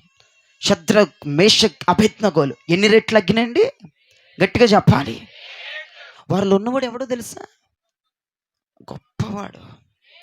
1000 రెట్లు అగ్నిని కురిపించగలిగిన వాడు ఆయన. 1000 రెట్ల అగ్నితో నింపబడిపోతున్నాడు దేవుడు వీళ్ళ ముగ్గురితో రాజు మాట్లాడుతున్నాడు. వీళ్ళ ముగ్గురు యొక్క ఎదురు అగ్నిగుండం ముందు 7 అంతులు చేయండి అగ్ని అన్నాడు. వాళ్ళు పాపం నవ్వుకుంటున్నారు ముగ్గురు. షద్రకు, మేషక్ వారి అన్నయ్య వారి తమ్ముడా, 7 అంతులు అగ్ని అంటారా? అనర్గళంగా వెళ్ళి వచ్చేయచ్చు. దేవునికి స్తోత్రం కలుగునగాక. ఎట్లా వెళ్ళి ఇట్లా వచ్చేయచ్చు. వాళ్ళ ముగ్గురు మాట్లాడుకుంటుంటే ఆ రాజుకు అర్థం కావట్లా, మతిపోతుంది. ఇదేంట్రా 7 అంతులు అగ్ని పెంచుదామని వీళ్ళు ముగ్గురు గుసగుసలాడుకుంటా నవ్వుకుంటున్నారేంటి? పళ్ళన్నీ 36 పళ్ళు బయట కనపడుతుంది ఏంటి అని అనుకుని ఇంకా కోపం వచ్చేసి 7 అంతుల అగ్నిలో వెంటనే తోసేయమన్నాడు వాళ్ళ ముగ్గురిని. ఒరి అన్నయ్య, ఒడి తమ్ముడా, మనలో 1000 రెట్లుంది, 7 అంటరా. వెళ్ళిపోయి వచ్చేస్తే పోలేదా? దేవునికి స్తోత్రం కలుగునగాక. ఏమండి, అగ్ని కలిస్తే ఏమైంది? ఏమవ్వదు అక్కడ. దేవునికి స్తోత్రం కలుగునగాక. అగ్ని కలిస్తే ఏమవ్వదు అక్కడ. అందుకే నా దేవుడు అగ్ని, శ్రమలు అగ్ని, 2 రకాల అగ్నులు ఉన్నాయి. నా దేవుడు అగ్ని, నువ్వు ఎదుర్కొంటున్న శ్రమలు అగ్ని. ఈ రోజున నీవు అగ్నిగా మార్చబడితే నీ మీదకు వస్తున్న ఆ శ్రమలనే అగ్ని ఈ రెండు కలిపితే ఏమవుతుంది? అక్కడ ఏముండదు. సీని దేవునికి స్తోత్రం కలుగునగాక. నువ్వు కాలిపోవు, దేవునికి మహిమ కలుగునగాక. ఈ 1000 రెట్లు అగ్ని కలిగిన వారు 7 రెట్లు అగ్నిలోనికి వెళితే అగ్ని వాసన లేదంట, వారి బట్టలు అగ్నితో నింపబడలేదంట, వారి తల వెంట్రుకలు ఊడిపోలేదంట. మీరెందుకు కాముకున్నారో నాకు అర్థం కావట్లేదు అసలు. దేవునికి మహిమ కలుగునుగాక. వీరు అగ్ని, అది అగ్ని. ఈ అగ్ని ఆ అగ్నితో కలిస్తే అక్కడ ఆ అగ్ని వీరిని ఏమీ చేయలేకపోయింది.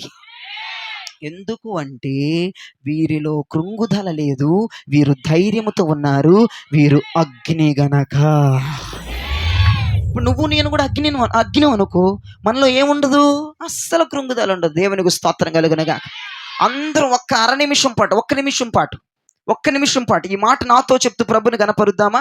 అగ్ని మండించు నాలో, అగ్ని మండించు, అగ్ని మండించు నాలో, అగ్ని మండించు పరిశుద్ధాత్ముడా.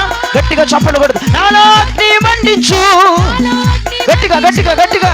పరిశుద్ధాత్ముడా నాలో అగ్ని మండించు, నాలో అగ్ని మండించు, అగ్ని మండించు నాలో, అగ్ని మండించు, అగ్ని మండించు నాలో, అగ్ని మండించు పరిశుద్ధాత్ముడా నాలో అగ్ని మండించు,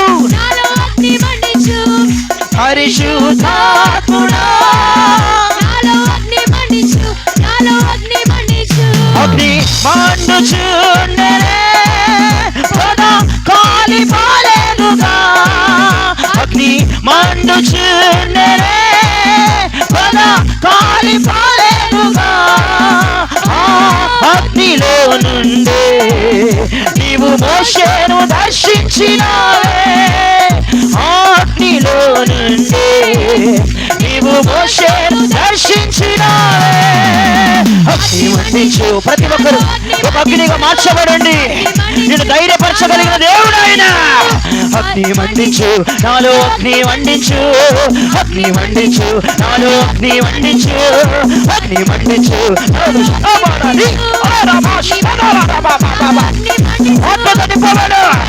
యాకోబు సంతతి వారిని అగ్నిగా మార్చిన దేవుడు నిన్ను ఈ ఉదయం పూట అగ్నిగా మార్చబోతున్నాడు ఆయన. అగ్ని మండించు నాలో, అగ్ని మండించు, అగ్ని మండించు. నీవు కృంగిపోకూడదు. ఫిలిష్తీయులను చూసి నీవు కృంగిపోవడానికి వీలు లేదు.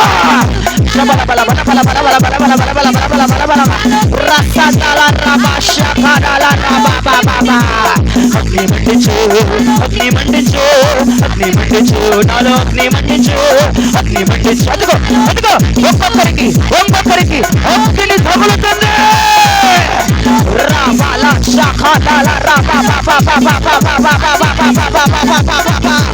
అగ్ని మండించు.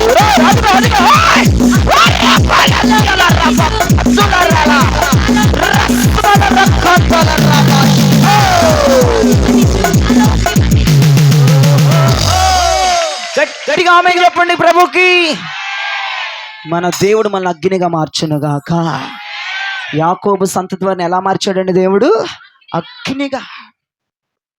అగ్నిగా మారిన వాళ్ళు కృంగిపోతారా? కృంగిపోరు. అగ్నిగా మారిపోయిన వాళ్ళు లోకంలో వచ్చి అగ్నికి భయపడరు, కృంగిపోరు, అధైర్యపరడు, కనబరపరడు. నువ్వు అగ్నిగా మారాలి. ఈ లోకముల అగ్ని 7 రెట్లుగా నీ మీదకి వస్తుందా? 1000 రెట్లు అగ్నిని మండించగలిగిన వాడు ఈ ఉదయం నీ మీదకు దిగి వచ్చునుగాక. నేను ఒక అగ్నిగా ఆయన మార్చునుగాక. హల్లెలూయా. ఎన్ని విషయాలు చెప్పుకున్నాం ఇప్పటికీ? ఎన్ని విషయాలు చెప్పుకున్నామండి? 2 విషయాలు. అసలు ఒక మనిషి ఎలా కృంగిపోతాడు అంటే దోషములను బట్టి, పాపలను బట్టి, అతిక్రమలను బట్టి కృంగిపోతాడు. ఇప్పుడు ఆ కృంగుదల పోయి ధైర్యం రావాలంటే ఏం చేయాలి మనం? ఫస్ట్ పాయింట్లో దేవుని వాక్యాన్ని చెరగని పచ్చబొట్టి మాదిరి మన హృదయంలో, గట్టిగా చెప్పాలి, మన హృదయంలో ముద్రించుకోవాలి. రెండవదిగా మనం ఎలా కృంగిపోతున్నామో దేవునికి కోపం తెప్పించేసి. ఎలాగండి? దేవునికి కోపం తెప్పించి, ఆయాసాలు తెప్పించేసి లోకములో ఉన్నటువంటి శ్రమలకు మనం ఏమైపోతున్నామండి? కృంగిపోతున్నాం. మనం కృంగిపోకుండా ఉండాలంటే దేవుడు మనం ఎలా మార్చాలి? గట్టిగా చెప్పాలి ఈ మాట. మనం ఒక అగ్నిగా మార్చబడదుముగాక. ఇక రెండు విషయాలని చెప్పి ముగించేస్తా. మూడో విషయంకి వచ్చేటప్పటికి ఇది అర్థం కాని కృంగుదల. ఏంటిదండి ఇది? అర్థం కాని కృంగుదల, అర్థవంతం లేని కృంగుదల. మార్తమ్మ నా వైపు చూడండి. మార్తమ్మ విస్తారమైన పనులు పెట్టుకుని ఏం చెందుతుందంటండి? కృంగిపోతుంది. ఎవడ పెట్టుకోమన్నాడమ్మా పని మార్తమ్మ? యేసుప్రభు ఆయన పాదాల దగ్గర పడి ఉండగా యేసుప్రభు మీద కోపం వచ్చేసింది, మరియ మీద కోపం వచ్చేసింది, తన అక్క మీద, ఇద్దరి మీద కోపం వచ్చేసింది ఆమెకి. ఎందుకంటే నేను ఇన్ని పనులు చేస్తుంటే, గారెలు వేస్తుంటే, బూరెలు వేస్తుంటే అన్నీ ఆయన కొరకే కదా అని కృంగిపోతుంది. నాకు హెల్ప్ చేయడానికి మరియ రాట్లా, యేసుప్రభు కూడా నా అర్థం చేసుకోవట్లా, నన్నే అంటున్నాడు, మరియని మెచ్చుకుంటున్నాడు అని చెప్పేసి ఏం కృంగిపోతుంది. అసలు నేను పనులు ఎవడ పెట్టుకోమన్నాడు? అయ్యగారు మందిరానికి రావటానికి నాకు కుదరట్లేదు, నేను కృంగిపోతున్నాను అయ్యగారు. మానేసి ఇంకోటి ఎత్తుక్కో, దేవునికి వస్తా. ఎందుకు కృంగిపోవటం? ఎందుకు దానికి? ఈ ఒక మాట ఇష్టం లేదు, ఊరికిన పై మాటలేమని ఈ వంట బలహీనపరచు. అసలు ఒక్క వారం మందిరం మానేస్తానంటే ఇంకేంట? గుండాగిపోయి చచ్చిపోయినట్టు ఇంక సావలేదే మరి. ఒక వారం మానేస్తేనే ఉంటుందంటే మరి అన్ని వారాలు మానేస్తున్నావుగా. ఏంటంటే పనులు భారం, పనులు పెట్టుకుంటున్నాం. అసలు ఎప్పుడు లేని పనులని ఆదివారం పెట్టుకుంటారు కొంతమంది. పనులు పెట్టుకొని కృంగిపోవడం, చర్చికి రాలేకపోతున్నాను, మందిరంలో గడపలేకపోతున్నాను, ప్రార్థనలు చేసుకోలేకపోతున్నాను, పనులు. అసలు అర్థం కాని కృంగిపోవడం ఇది. అసలు మూడో రకం కృంగి. నాకు అసలు అర్థం కాల ప్రభు మాట్లాడుతుంటే ఈ మాట. ఇదేంటి ప్రభు ఇలా కూడా కృంగిపోతారా? అవునరా బాబు, వాళ్ళంతటి వాళ్ళు పనులు భారం పెంచుకొని కృంగిపోతున్నారంట. ఈ కృంగుదల నీకు నువ్వే సాల్వ్ చేసుకోవాలి. ప్రభు ఏం చేయలేడు. మార్తమ్మ విస్తారమైన పనుల్లో నిమగ్నమైపోయావు, ఏంటి నీ కృంగుదల? ఎవడు పెట్టుకోమన్నాడు? నాకు ఒక చికెనో ఒక వైట్ రైస్ వండితే చాలు కదా. బిర్యానీలు, టమాటా రైసులు, కొత్తిమీర రైసులు ఇవన్నీ ఎవడ చేయమన్నాడమ్మా నిన్ను? నేనేం చేయమన్నానా? మళ్ళీ కృంగిపోతున్నావు స్పెషల్గా ఇన్ని రకాల ఐటెంలు చేసి. ఏదో ఒక పీతల కూర, రొయ్యల కూర ఏదో ఒకటి చేసేసి ఏదో బిర్యానీ వండేస్తే అయిపోద్ది, 2 రకాలు అయిపోద్ది. ఇవన్నీ ఎవడు పెట్టుకోమన్నాడు? ఇన్ని రకాల రైసులు చేసుకుంటూ కూర్చున్నావు. నువ్వు పని భారం పెట్టుకుని నువ్వు కృంగిపోతున్నావు, నన్నేం చేయమంటావు? మరి రాదు పో అన్నాడు. ఇది ఒక రకమైన కృంగుదల అండి. ఇది కృంగుదల ఎవరి దగ్గర ఉందా? మీకే పనులు పెట్టేసుకొని, మీకే టైమింగ్లు సెట్ చేసేసుకొని పనులకి వెళ్ళిపోతా, మళ్ళీ మందిరం మానేస్తాను, అదో కృంగుదల. ఇవన్నీ ఎందుకు? మంచి ఉద్యోగం కోసం దేవునికి స్తోత్రం చూసుకోక నువ్వు కృంగిపోవటం ఎందుకు? ఏదో ఒకటి ఆలోచన ఉంటే మార్గాలు ఉంటాయి. దేవునికి స్తోత్రం చెప్పండి. నీ బుర్ర మట్టి బుర్ర కాబట్టి నీకు ఆలోచనలు రావట్లే. ఆలోచన ఉంటే బోల్డ్ మార్గాలు వస్తాయి. అసలు నీ అంతటా నువ్వు కృంగిపోతావు ఏంటమ్మా పనులు పెట్టుకొని? ఎప్పుడు లేని పని అంతా ఆదివారమే చేసేస్తారు. వారం రోజులు చేయరో పని, మళ్ళీ ఎక్కువ పని ఆదివారం చేసేసి ఇక్కడికి వచ్చి నిద్రలో పోతారు. ఎవడు కృంగిపోమన్నాడు? ప్రార్థనలకు రావడానికి పని చెప్తావు, ప్రార్థన చేయడానికి పని చెప్తావు, చర్చికి రావటానికి పని అడ్డు చెప్తావు, అన్ని పనులట్టు చెప్తావు. నీవు విస్తారమైన పనులు పెట్టుకొని నీవు కృంగిపోవటము ద్వారా నీ జీవితం అనగారిపోదు తప్ప ప్రయోజనం ఏముండదు. హలో, ఈరోజు రూపాయి, రేపు 2 రూపాయలు.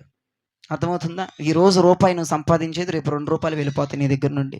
కాదంటావా? బాండ్ పేపర్ మీద రాసిస్తాను నేను నీకు. వాడు గుర్తుపెట్టుకో. దేవుని సమయాన్ని కానీ దేవుని టైమింగ్స్ కానీ దొంగిలించావా నీ జీవితం అస్తవ్యస్తం అయిపోద్ది. ఇప్పుడు తెలియదు నీకు. ఆయన సన్నిధిలో ఒక్క దినము గడిపితే 1000 దినాల కంటే ఏంటిదంటే అది. ఇప్పుడు నువ్వు ఈ ఆదివారం వచ్చావు, నీకు 1000 రోజులు అటెండెన్స్ పడిపోతుంది. ఎన్ని రోజులు అటెండెన్స్ పడుతుంది? 1000 రోజులు. అంటే ఈ రోజు వచ్చావు కాబట్టి 1000 రోజులకి నీకు అటెండెన్స్ చేస్తాడు దేవుడు. ఒక్కరోజు ఎన్ని రోజులతో సమానం అండి? 1000 రోజులతో సమానం. అంటే ఒక్క రోజు మానేస్తే 1000 రోజులు మానేసినట్టుగా నువ్వు. అమ్మో, 1000 రోజులే. 1000 రోజులు అంటే క్యాలిక్యులేట్ చేయండి. సంవత్సరానికి వచ్చి 365 రోజులు. మళ్ళీ ఇంకో సంవత్సరం 365 రోజులు. మొత్తం ఎంత? 365 365 700. మళ్ళీ ఇంకో సంవత్సరం వచ్చి 365 రోజులు. మొత్తం 3 సంవత్సరాలు మానేసినట్టేనమ్మా. ఒక లెక్కలో చెప్పాలంటే ఒక ఆదివారం మానేస్తే 3 సంవత్సరాలు మానేసినట్టు దేవుని దృష్టిలో. అబ్బా, ఎంత దౌర్భాగ్యం అండి అసలు. ఎంత ఇదండి. దేవుని సన్నిధి ఆదివారమైన కదా, శుక్రవారమైన ఒక్క దినం మానేస్తే 3 సంవత్సరాలు మానేసినట్లుగా దేవుడి దృష్టిలో. నువ్వు ఒక్కరోజు అని నువ్వు అనుకుంటావు, ఒక్కరోజేగా అయ్యగారు, ఒక్కరోజు సుబ్బమ్మారా అని బుక్ తెరిచి ఇదిగో 3 సంవత్సరాలు మానేసామంటాడు. నీకు మైండ్ పోద్ది. 3 సంవత్సరాలు మానేసానా? ఇది ఈ బుక్ది ఆ బుక్ది ఏ సైతారు ఇదిగా ఈ బుక్ ఆ బుక్ అంటావా?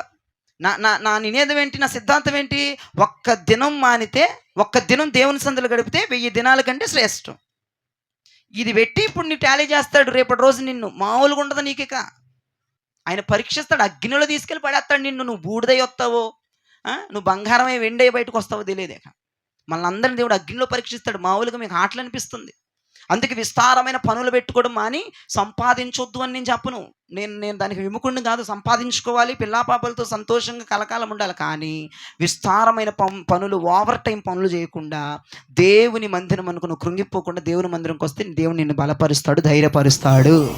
నువ్వు మందిరానికి వస్తే నువ్వు ధైర్యపరచబడేది, బలపరచబడి దేవుని వాక్యం విని నువ్వు మందిరానికి రా. వీళ్ళ దగ్గర కూర్చొని మేము కృంగిపోతున్నాం, మేము రాలేకపోతున్నాం, మేము చేయలేకపోతున్నాం, ఇది అడ్డుంది, అదడ్డుంది, అదడ్డుంది, ఇదడ్డుంది, సాల్వ్ చేసుకోవమ్మా. మార్తమ్మలాగా విస్తారమైన నువ్వు పెట్టుకొని నువ్వు కృంగిపోతున్నావు. ఇదేంటంట? ఎవడో దీనికి బాధ్యుడు? ఈ 3వ పాయింట్కి ఎవడ బాధ్యుడు? నువ్వు బాధ్యురాలివి, నువ్వు బాధ్యుడివి. కాబట్టి విస్తారమైన పనుల్లో నిమగ్నమైపోకుండా, ఆ కృంగుదల రానివ్వకుండా దేవుని సన్నిధిలో కనపడుటకు ప్రభు మనందరూ కృప చూపించునుగాక. మనందరినీ ప్రభు ధైర్యపరచునుగాక. ఇక చివరి మాట చెప్పి ముగించేస్తాను. ద్వితీయోపదేశ కాండము 20వ అధ్యాయము 2 నుంచి 4 వచనాలు చూడండి. ద్వితీయోపదేశ కాండము 20వ అధ్యాయము 2 నుంచి 4 వచనాలు ఇక ముగించేశాను. అంతేకాదు మీరు యుద్ధమునకు సమీపించినప్పుడు, మీరు యుద్ధమునకు వెళ్ళేటప్పుడు యాజకుడు దగ్గరకు వచ్చి ప్రజలతో ఇలాగు చెప్పవలెను. ఎలా చెప్పమంటున్నాడు? ఇశ్రాయేలీయులారా వినండి. నేడు మీరు మీ శత్రువులతో యుద్ధము చేయుటకు సమీపించున్నారు. మీ శత్రువులతో యుద్ధం చేయడానికి సమీపిస్తున్నారు. మీ హృదయములు జంకనీయకుడి, మీ హృదయాలు జంకనివద్దు. భయపడద్దు, వనకొద్దు. వారి ముఖము చూసి బెదరకుడి, వారి ముఖం చూసి బెదరద్దు. మీ కొరకు మీ శత్రువులతో యుద్ధము చేసి, మిమ్మును రక్షించువాడు మీ దేవుడైన యెహోవాయే. గట్టిగా చప్పట్లు కూడా ప్రభువుని స్తుతించండి. మీ తరపున మీ శత్రువులతో యుద్ధము చేసి జయించువాడు ఎవరండి? మీ దేవుడైన యెహోవా. నా దేవుడైన సైన్యముల అధిపతియగు యెహోవా ఆయన పేరు. మన పక్షమున యుద్ధం చేస్తాడంట ఆయన. అక్కడ అంటున్నాడు, జంకొద్దు, భయపడొద్దు, బెదరొద్దు, వనకొద్దు. ఈ పూట మన టాపిక్లోకి వస్తే కృంగిపోవద్దు. యుద్ధాలు జరుగుతున్నప్పుడు, పోరాటాలు జరుగుతున్నప్పుడు, మన జీవితంలో యుద్ధాలు జరుగుతున్నాయి, పోరాటాలు జరుగుతున్నాయి, అలసిపోతున్నాం, అసలు సొలసిపోవద్దు. యుద్ధాలు జరుగుతున్నప్పుడు, పోరాటాలు జరుగుతున్నప్పుడు, ఆ వ్యత్యాసాలు జరుగుతున్నప్పుడు, సాతానికి నీకు డిబేట్ పడుతున్నప్పుడు, సాతానికి నీకు పోరాటం జరుగుతున్నప్పుడు నువ్వు ఎలా ఉండాలంటే కృంగిపోకుండా ధైర్యం కలిగి ఉండాలి. ఎందుకంటే నీ తరపున యుద్ధము చేసి నిన్ను గెలిపించగలిగిన వాడు సైన్యములకు అధిపతి యెహోవా. Praise the lord.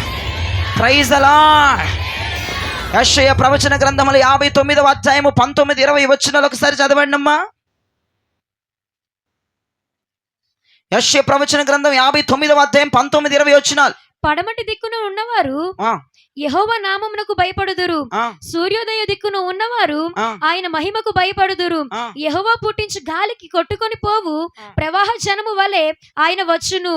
సియోను నొద్దకు యాకోబులో తిరుగుబాటు చేయుట మాని మల్లుకొనిన వారి యొద్దకును విమోచకుడు వచ్చును. విమోచకుడు వస్తాడంట. ఈ మాట మీరు పట్టుకోవాలి. ఎవరు వస్తారంట మన కొరకండి? మన కుటుంబంలో పోరాటాలు జరుగుతున్నప్పుడు ఎవరు వస్తారంటండి? ఆ విమోచకుడు పేరు 2 చేతులు పైకెత్తి సైన్యములకు అధిపతి యెహోవా అని గట్టిగా చెప్పండి. ఆయన పేరు అది. దేవునికి స్తోత్రం కలుగునగా. విమోచకుడు వస్తాడట. పోరాటాలు జరుగుతున్నప్పుడు, గొడవలు జరుగుతున్నప్పుడు, అపవాదికి నీకు యుద్ధాలు జరుగుతున్నప్పుడు, కుటుంబం విచ్ఛిన్నం అయిపోతున్నప్పుడు నీవు కృంగిపోవద్దు, భయపడొద్దు, జంకొద్దు, బెదరొద్దు, వనకొద్దు, ధైర్యంగా ఉండు. విమోచకుడు నీ కొరకు వచ్చి నిన్ను రక్షించడానికి ఆయన సిద్ధంగా ఉన్నాడు గనక నీవు ధైర్యముగా ఉండమని ప్రభు పేరట మనవి చేస్తున్నాను. నీవు కృంగనివ్వొద్దు నీ మనస్సుని. దావీదు సౌలుకి చెప్పిన మాటే ఇదే. దావీదు గారు ఈ యొక్క మధ్యాహ్నం నీతో మాట్లాడుతున్నాడు. ఎవ్వరూ మిమ్మల్ని మీరు కృంగ తీసుకోవద్దు. మనందరము ధైర్యముతో ఉందముగాక. నీలో ఉన్నవాడిని చూసుకో నువ్వు ధైర్యపరచబడతావు. నీకు వాగ్దానం చేసినోడిని చూడు నువ్వు ధైర్యపరచబడతావు. దేవుడు పూర్వమందు నీ పట్ల చేసిన కార్యములను తలంచుకోను ధైర్యపరచబడతావు. ఎదురున్న ఫిలిస్తీయుని మనం చూడొద్దు. అప్పుని నేను చెప్తా ఉంటాను, చూడకూడదని చెప్పండి. ఎదురున్న ఫిలిస్తీయుడిని, ఎదురున్న అప్పుని, ఎదురున్న రోగాన్ని, ఎదురున్న అవమానాన్ని, ఎదురున్న నిందని, ఎదురున్న కరువుని, ఎదురున్న గోలని, ఎదురున్న ఏడుపుని మరి ఏం చేయాలి చూడకుండా? ఏం చేయాలి చూడకుండా? ఏం చేయాలి చూడకుండా? నీలో ఉన్నవాడిని చూసుకోవాలి. అప్పుడు నీకేం కలిగిద్ది? ఏం కలిగిద్ది? గట్టిగా చెప్పాలి. ఏం కలిగిద్ది? ధైర్యం కలిగిద్ది. ఆయన బిడ్డల ధైర్యంగా ఉందిరుగాక. మనం కృంగిపోతే మన భక్తికి చాలా డేంజరు, మన ప్రార్థనకు చాలా డేంజరు, మన విశ్వాసానికి చాలా డేంజరు, మన ప్రతిష్ట సమర్పణకు చాలా డేంజరు. కాబట్టి మనము కృంగిపోకుండా ఉండాలంటే పొద్దుగూకులు మనలో ఉన్నవాడిని మనం చూసుకోవాలి. లోకములో ఉన్నవాడిని చూస్తున్నావు కాబట్టి నువ్వు కృంగిపోతున్నావు. నీలో ఉన్నవాడిని చూడు, నీకు ఎక్కడ లేని ధైర్యం పుట్టుకొస్తుంది. శ్రమలలో ధైర్యం నా ప్రభు నీకు ఇచ్చునుగాక. కృంగిపోనివ్వకుండా నా దేవుడు ఫిలిస్తీయుడి ముందు ధైర్యంగా నిలబెట్టి నీ పక్షమున దేవుడు వాడిని చంపి వాడి తలను నరికి వాడి తలను మన చేతిలో ప్రభు పెట్టునుగాక. ప్రభు మనందరికీ సహాయము చేయునుగాక. ఈ వాక్యం ప్రభు దీవించి మీ వెనుకలు ఆశీర్వదించుగాక. ఆమేన్.